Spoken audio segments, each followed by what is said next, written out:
Hello everyone, and peace of Christ to all of you. Please invite your friends and let us have some good time together. And once we shot at the fox, and the fox is very deceiving. You know, when they say to you the fox is very smart, believe them. It's not a fairy tale. He lay down and he made himself as if he's dead. And one of the guys is with us, you know, the fox is dead, so that's it. You know, so he walked toward him, and the fox did not move until the person he bent down to pick him up, to grab him. And then the fox started running like crazy, and he ran exactly in the same direction where the guy is between us and him, so we cannot shoot at him again. So the fox is very smart. Now, I said in the title, when a fox explains Islam, I don't mean it literally, because obviously those who try to explain Islam to us, they have nothing to do with foxes. If we read the comment the Muslims they give us, and I will show you some, you will see how much confused they are and how much they have no idea what to do or what to say. Isn't it your prophet? He says the Christians and even the Sabians who worship the stars, they will go to heaven, and the Jews too. And he said that in his time, not to the previous Christians. He was saying that to people in front of him. Whoever, those who become believers, the Muslims, and the Jews, and the Christian, and the Sabian, and who believe in the day of God and the day of judgment, and strive righteously, you know, they will receive reward and will go to heaven. We will go to heaven. Well, don't Muhammad knew that the Christians at that time, they worship Jesus? In his time? Isn't it the same book says the Christian, they worship Jesus? Islam is the fastest growing religion. That's a false statement. Because first of all, there's nothing is called Islam exists anymore. And there's nothing is called Muslims. When we say Muslims, we are saying people who they are calling themselves Muslims, but in fact, none of you is a Muslim. None of you. Name for me one Islamic country is a practice in Islam. You see, Islam is not like a Christianity. Islam is a government. If the government does not exist, there is no Islam. Islam is not a religion. Islam is a government. So, if you could not practice a government of Islam, then there is no Islam. And you can ask your sheikh, he will say to you exactly this is true. So which country in your world they want to follow Islam? Why you don't follow Islam in Turkey? Here you have Erdogan, he recite the Quran for you. The country of the bars and prostitution and drugs and the casinos and, you know, sex tourists and etc. Okay, but this is Turkey. Erdogan, you know, had the party of Allah. They never even closed one bar. Why you don't want to follow Islam? Because Islam is just a sign, you know, but behind the sign everything is allowed. Why you don't follow Islam in Morocco, Algeria, Egypt? I mean, name for me one place you follow Islam. Where? Even in Saudi Arabia you don't. Who in Saudi Arabia, who is a Christian in Saudi Arabia, he pay jizya? Nobody. Nobody. So when they speak about Islam, this is the leftover of Islam. There's nothing called Islam anymore. Islam is gone actually since the time of Muhammad. After Muhammad, there's no Islam. There's just people fighting over power. The Muslims, they slaughter the grandsons of Muhammad, who the Muslims claim that they are his grandsons from Ali.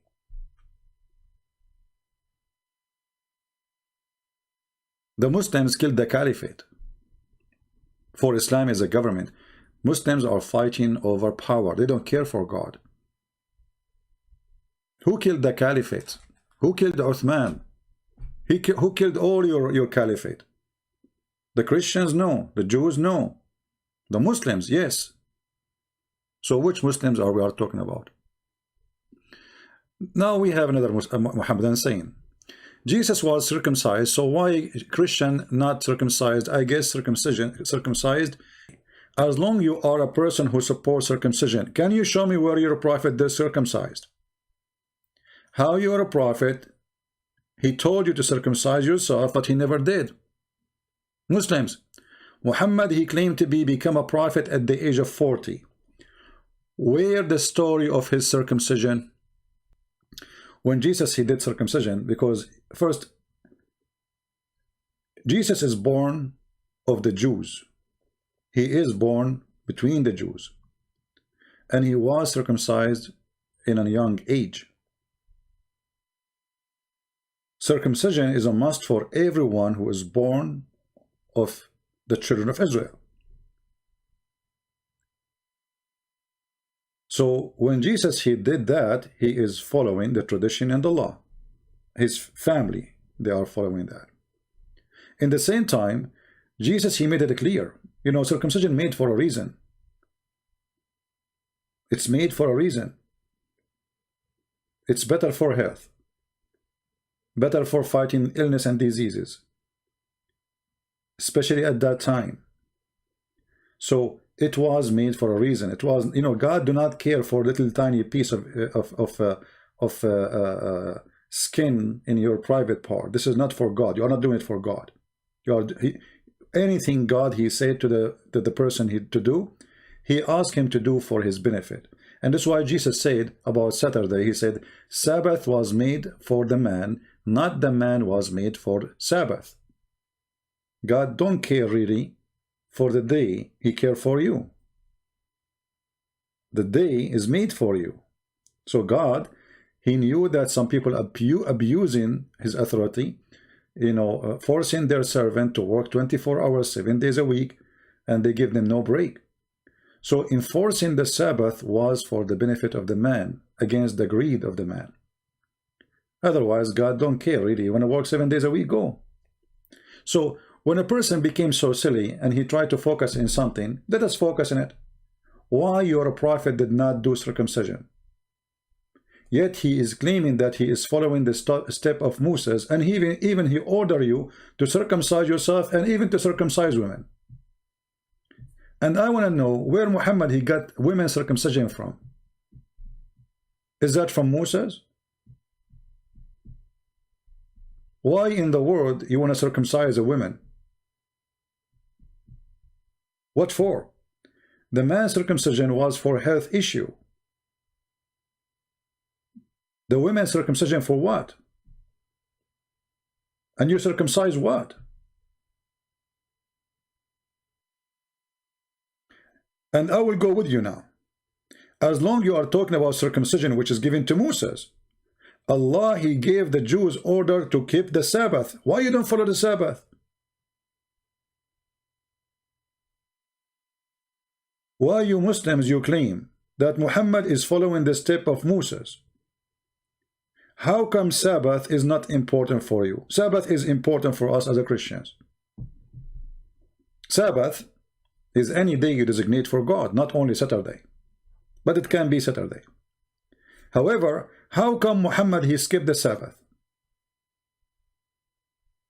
The hadith says that Muhammad he want to act differently. He don't want to use the Sabbath as the Jews, and he don't want to use the Sunday as the Christians. So he chose what? He chose a Friday. So it was not Allah who asked him to do that. And let me show you that Muhammad was practicing Sabbath in the beginning.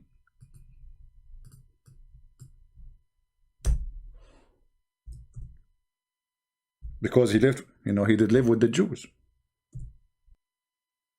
When Muhammad he called for the prayer, nobody come. Which day? Which day is that? That was Sabbath, not a Friday. Read carefully. Believers in Friday, when the call for a prayer is made, try to attend the prayer. Well, the Sabbath for the Jews started or start from the sunset at Friday. It's not like now, you wait until 12 o'clock and that will be a new day. So, in the day of a Friday, because the Muslims are practicing the Jewish tradition, For Muhammad is a puppy. Follow the Jews. Everybody want to go and buy his stuff before all stores close down, because by Friday afternoon the market is closed.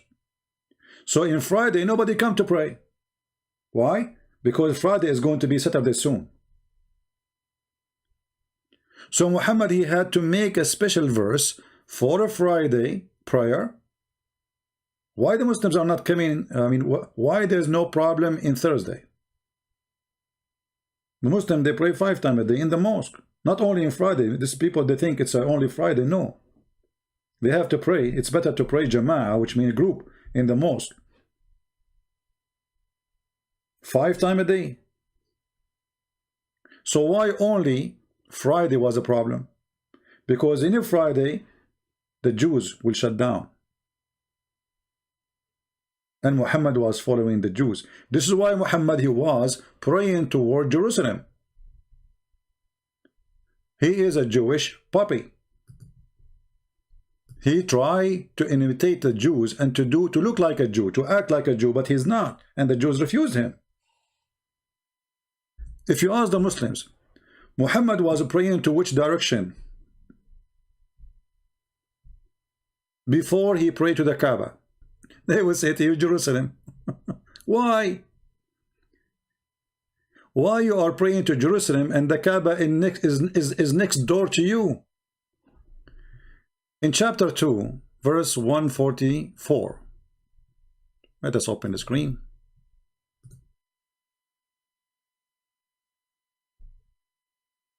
We certainly saw you, Muhammad, often turn your face to the sky. To the sky, okay. So we shall instruct you to face Qibla that you like.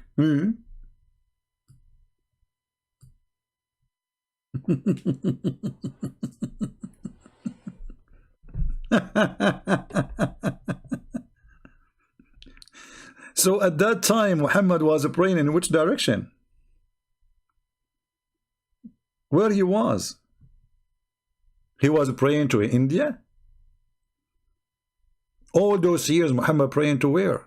The Muslim, they will say to you, to Jerusalem. Now look here what it says. It's something very important. Very important. You know, usually when people read, they don't notice what is really important in the text. So we shall instruct you to face a Qibla that you like. This is the Muslim translation. In Arabic it says tardaha, which means you approve. That means the Kaaba is not holy. The Kaaba is not a holy place. But there is something happened made Muhammad like to pray to the Kaaba. What was that? If we go and check the hadith, we will find Muhammad, he was instructed by his boss, Umar ibn al-Khattab, to change the direction of the prayer. To do what? To change the direction of the prayer. It was Umar al-Khattab who changed from Jerusalem to Mecca. Umar, he said, Allah agreed with me in 3 things. Allah agreed with Umar. Umar. Who is the prophet in Islam? Umar. Actually, Muhammad, he says, if there is a prophet will come after me, it's going to be Umar. Umar, he said, I agreed with Allah in 3 things. Or, my Lord agreed with me in 3 things. Oh Allah.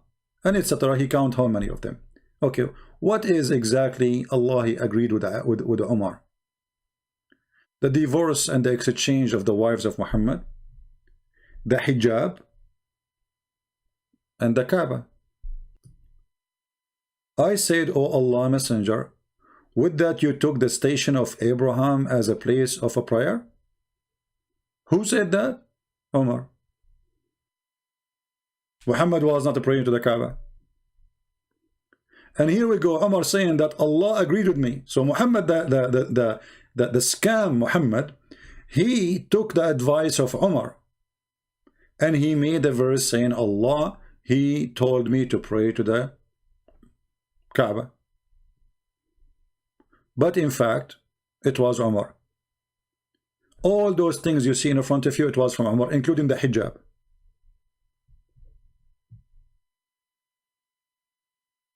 And always when Muhammad, he want to make people follow something, he say, Allah said that to me. When the fact, as you see, it was Umar who said that to him. And then you will find that the Quran came as I said, Umar, he said. Allah not only he take the words of Umar, no,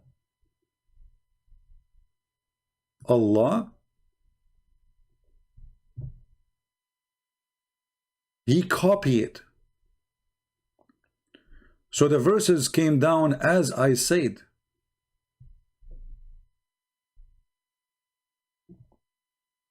As I said.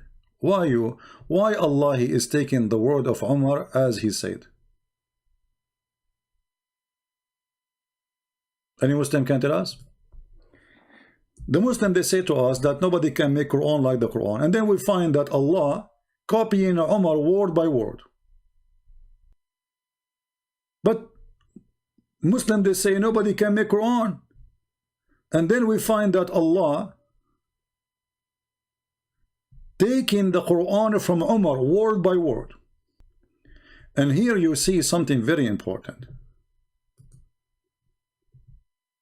Anyone notice with me what is the last line in this hadith here? I will give you the link for this hadith. Do you notice the last line, guys? Anyone notice something really, really horrible? So this verse came the same as I had said was revealed. The same what? The same what? The same I had said.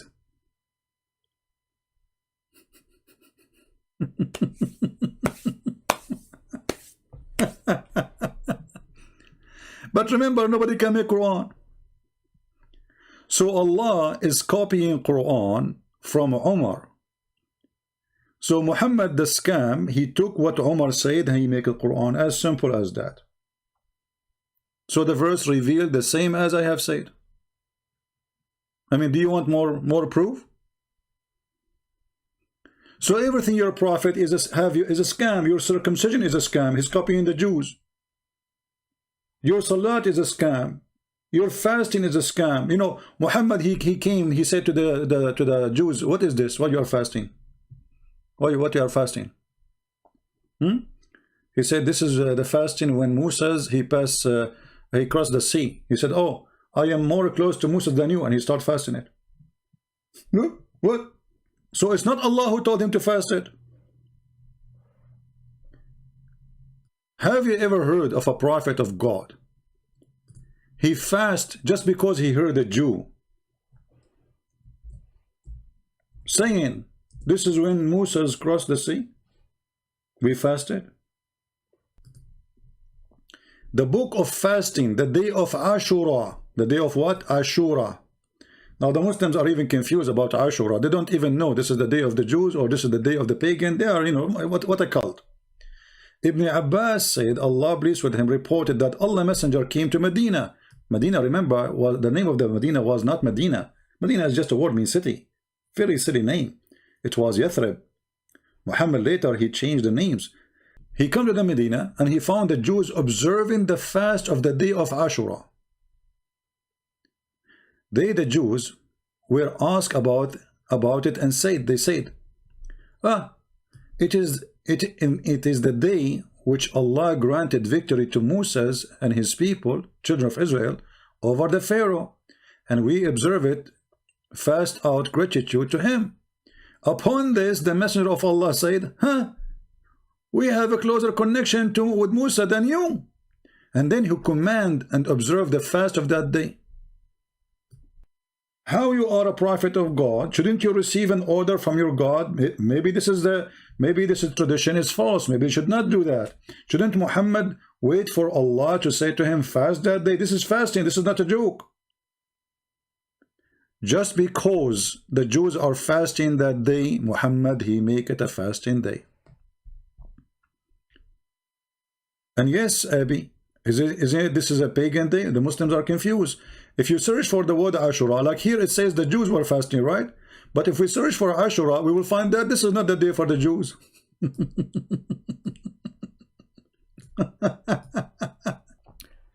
He heard that Ibn Abbas, when he asked about the fast of Ashura, I said I did not know that the Prophet fasted any day because it's virtue, it's okay, except the day, meaning the month of Ramadan, and the day of Ashura. So Muhammad, he used to fast Ashura first, and then Ramadan came after. Muhammad, he said even Ashura can, even if you fast it, it can delete your sin, can erase your sin. The Messenger of Allah observed someone fasting on the day of Ashura and command to fast that day. Okay. Muhammad, later he changed his mind. The Prophet says whoever wishes may fast on the day of Ashura. What a prophet. Okay. All those hadith, and look what Muhammad said here about this day. The Messenger of Allah was asked about observing the fasting of Ashura. He said, if you fast it, is going to erase the sin of the preceding year. Look how important it is. One day. Later the Muslims forget about it. Suddenly, Muhammad, he came with Ramadan, which is coming from the Sabian. The Sabian, they fast Ramadan.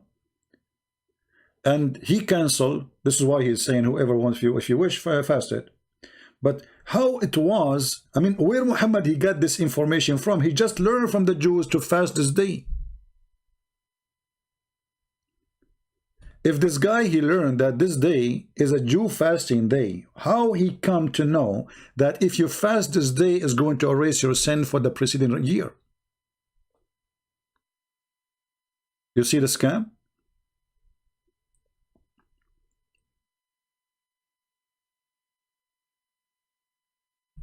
Allah never told him to fast it. Angels never told him to fast it. He saw a Jew in the street. He says, oh, we are fasting. Why you are fasting? Oh, today, the day Moses, he crossed the sea. Muhammad, he ordered him to fasting, and then he come with his own reasoning. He told them something from where? He himself, he learned about the fasting from the Jew. He himself, he learned that this day is a Jewish day. Then how he come to the conclusion that if you fast this day will erase your sin for the last year? And what kind of religion, if you fast one day all your sin for the last, so all what I need to do, I will be doing all kind of sin for non-stop for the last 365 days, and when the day come I will fast and that's it, I'm clean. See how easy? If we read the Quran, chapter 2 speak about from 125, 127, etc. So in 125 it says, and remember the house, we made the house, the Kaaba, the center, the sanctuary of mankind, blah, blah, blah, blah, blah, okay? It doesn't say really mankind, it says for people of the Arab. And then it says here that they took from the station of Abraham. Why the Kaaba was the house of Abraham? In Arabic here it says Maqam Ibrahim. Maqam is a place of living. Abraham was living in that house. So this is not the house of Allah. And if you ask Jamal and the Muslims, was Abraham a prophet? They will say yes. Okay, was Ishmael a prophet? They will say yes. Okay, is Muhammad from Ishmael? They will say yes, which many Christians, because they are following naive priest, you know, and Christian churches, many dummy, they repeat that Ishmael is from Muhammad is from Ishmael, because they are dummy. I remember Abraham, okay. I remember Ishmael, okay. What about them? Abraham and Ishmael is the one who raised the Kaaba, because Kaaba was destroyed by the flood of Noah. And there's a mountain, you know, next to the Kaaba in Mecca. He hid the black stone inside his belly. So when the flood is over, the mountain, he spit the stone out so Abraham can see it, and he put it back. So now, if you ask the Muslims, they would say that Abraham was there, Ishmael was there, and even Ishmael is the grandfather of Muhammad.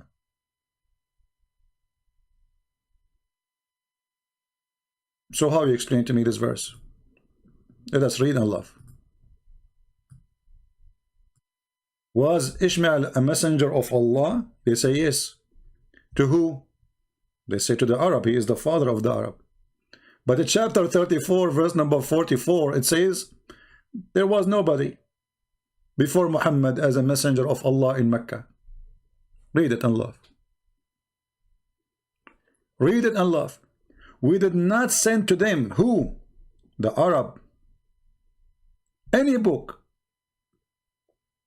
to study, nor a messenger to warn them before you. So how you say Abraham was there?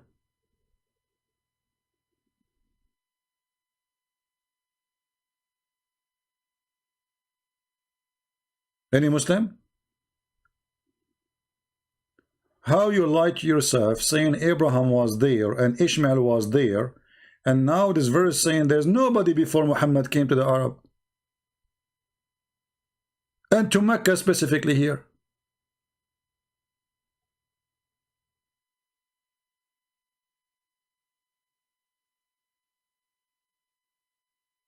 Obviously the Quran is a book of fabrication. Muhammad, he forgot what he said about Abraham in different verse.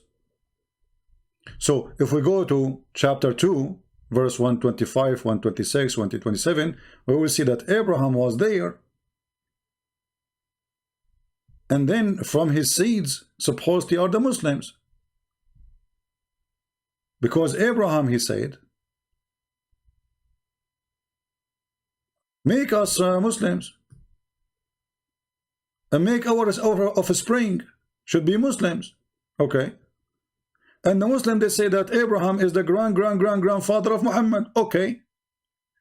So how this verse says there's no one before Muhammad to Mecca and to the Arab? How Ishmael was there, how Abraham was there, how Adam even was there, how they warned the people to believe in Allah, and then the Quran says there's nobody was before Muhammad. He is the first warner. The Muslim, they say that Abraham have a book, Ishmael have a book. Where is the book of Ishmael? Hey Muslims, where is the book of Abraham? What happened? Where's it gone? I mean, all the books before Islam is gone. What's wrong with this God, Allah? Whatever books he sent, they fly? Okay. So Abraham have a book, Ishmael have a book, and yet the Quran says there was nobody before Muhammad as a warner, and no books was sent to them. So the Christians who was living there, they are who? I mean, have you ever heard of a stupidity like this?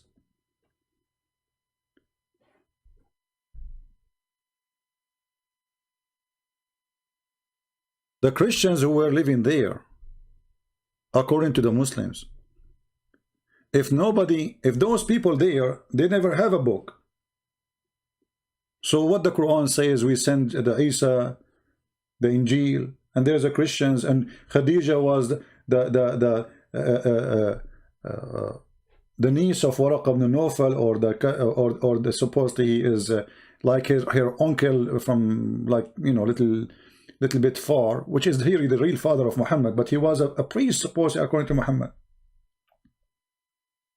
And by the way, the Muslims, the funny thing about them, they say to you, there is no proof that Khadija, she was a Christian. So why you say that in your speeches when you try to fool the Christians? They go and when they speak to Christian, they say Khadija was a Christian, the first wife for the Prophet Muhammad. But in YouTube, they say, no, there's no proof. Well, we can prove that easy. You know, those people in YouTube, they are a bunch of dummies. Those who claim to have knowledge. Zakir Naik, he says, there's no proof that, you know, all of them. Didat, he said the same. But we can prove it in 2 seconds. When Muhammad received the Quran from the angel Jibreel, and the angel Jibreel squeezed him 3 times, and no mayonnaise came out. And then Muhammad, he came at home, and he could not find an answer for what happened. He didn't know what happened. He's scared. He's terrified. The hadith described that. He was shaking. He was freaking out. He cover me, the thiruni. So Muhammad was freaking out. And then what Khadija, she did? Khadija, she took him from his hand, and she took him to her, to Waraq ibn Nawfal. See, he came scared, terrified, cover me. And then Khadija, he said to her, oh Khadija, what's wrong with me? Muhammad, you are crazy, you are mentally ill. This is what's wrong with you, you saw nothing. Then he told her about what happened to him. And then he said, I fear that something wrong, something may happen to me. Muhammad, he lost his mind. Khadija said, never, but I have a glad tidings, for by Allah, you will never be disgraced. And then she took him to where? She accompanied him to Waraq ibn Nawfal, the priest. So when they say Khadija was not a Christian, according to them, and by the way, she is not a Christian, she is Nasara. It's a Christian cult like Jehovah's Witnesses. So she was not a Christian cult. So if she is not Christian, why should she take him to the Christian priest? You know what I mean? I mean, you have your husband have a problem, and what do? You take him to the Christian priest?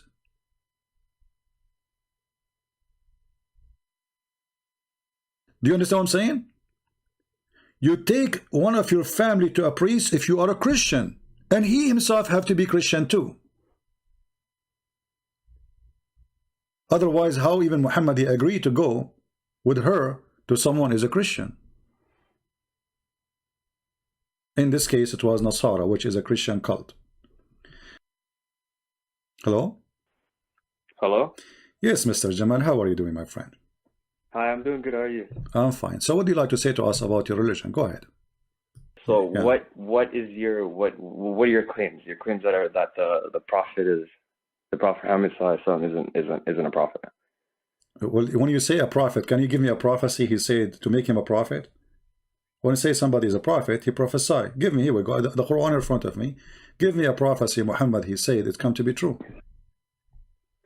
Well, if you look at a bunch, he's prophesied that men will start acting like women and women will start acting like men. They start dressing. That's a big one. That's one that's coming into fruition. He prophesied that, but this is what happened in his time, and there was always a gay homosexual in his house. And your prophet was a gay. He's prophesied and your prophet was a homosexual himself. The prophet was a homosexual. Yes. Do you kiss? Based on what? Do you kiss men down their belly?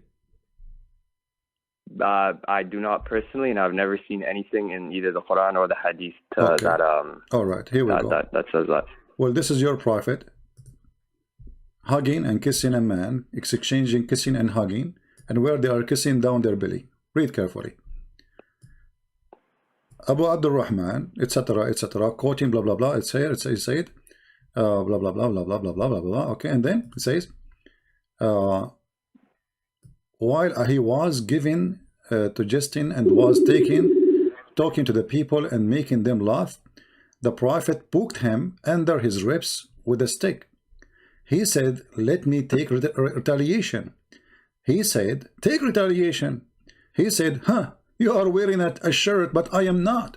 The prophet then he raised his shirt, and the man embraced him, began to kiss his side, and then he said, "This is what I want, Messenger of Allah." Do you do that yourself? Now the guy and who the guy is topless. Your prophet is not topless. The guy, he said to him, "Well, you are. This is not fair. I am topless, and you are not." So Muhammad he left up his shirt, and the guy started kissing him in kashhihi. Kashhihi is not only his side; is down his belly. Okay. What kind of a practice? As you tell me, do you do that? You know, you said to me you don't do that, right? Do men do that usually? who is this narrated by? This is narrated. They have all the narration. You know, it says here Sahih in chain, so you can't complain. Sunan Abi Dawood, hadith number 5224, and it says here Sahih in chain. Wearing shirt, but I'm not the prophet, and raised his shirt and many grace. Began to kiss his side, and he said, "This is kiss." Okay, so you are wearing a shirt, but I am not the prophet. Then raised his shirt, and the man embraced him and began to kiss his side. Okay, under his rib, so his side, so his stomach. So you at first said it was under the belly, and now I'm reading that it's under the rib. So it's basically your midsection. Oh, yes, no. Kashha, we can go to the dictionary and see what kashah is, you know. So it's not up to me. You see, that this is the Muslim translation. If you speak Arabic, you can go right now and search for the word. Secondly, do you kiss a man in his belly? I don't kiss a man in his belly. And this now you are trying to fix it. You are the one who said it is not down his belly, it is his belly. You are trying to fix it. But is that a behavior of a prophet of God? He take off his shirt, he lift up his shirt. The guy, he go under his shirt. Now they are both naked. Was Muhammad a normal person? Was he a normal person? He was one of the greatest beings ever walked this earth. He was more so. Yes, when it comes to human standards, he was the greatest of the humans, but he's no more than a human now. Okay. So what make him greater than a human standard? What? For his devotion to worship of Allah. What devotion? He made verses. And that's the only thing that Okay, let us see how much devoted he was. Was your prophet, did your prophet make verses in the Quran saying any woman she want to give herself for sex for him, and this is a privilege for him? The prophet actually had no verses in the Quran. No? Okay. The prophet has nothing to do with the Quran. The Quran is from Allah. Okay, so why Allah, he made a verse for him says any woman she want to give herself to the prophet? What does this have to do with Allah? Muhammad, can you say the verse again? Chapter 33, verse number 50. What is the verse? Chapter 33, verse number 50. No, yeah. Can you just repeat it, like just saying it? Chapter 33, verse number 50. Yeah, and what was it? It says, and the woman she offer herself to the prophet, so the prophet can if her. The Muslims don't translate that as just tankihuha, which is if her, but they translate here the word marry. Yeah, nikah is a form of marry. Yeah, if nikah is pre-marriage. So that's not true. So if you want to take it as effing, that's up to you. But no, I've grown up my whole life with the word that I use is nikah. Is marry. Yeah. If you go right now to Muslim chat room and program, and you enter the chat room and I say I want to do nikah, what will happen to you? What the Muslims would do? Are you okay? So I can tell by your accent that you're an Arab man. You see, my friend, why don't answer the question? Why don't answer the question? If you go to chat room right now, I've never been in an Arab chat room. No problem. But if you say if you go to a family, if you want to get married and you go and say I want to do nikah, they will shoot you because you are saying I want to do if your daughter.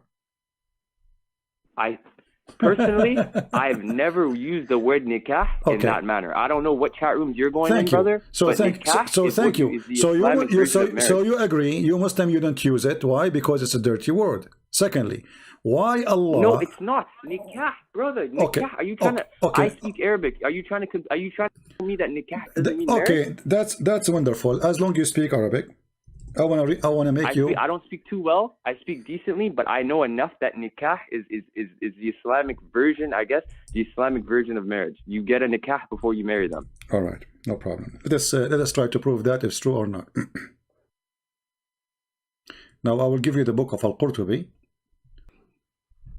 You translate it. I understand a bit, but not too well. Okay, so Allah he created for Shaitan a penis in the right thigh and a vagina in the left thigh, so he do nikah by this to that. You said to me nikah mean marriage. Shaitan is marrying himself nikah now?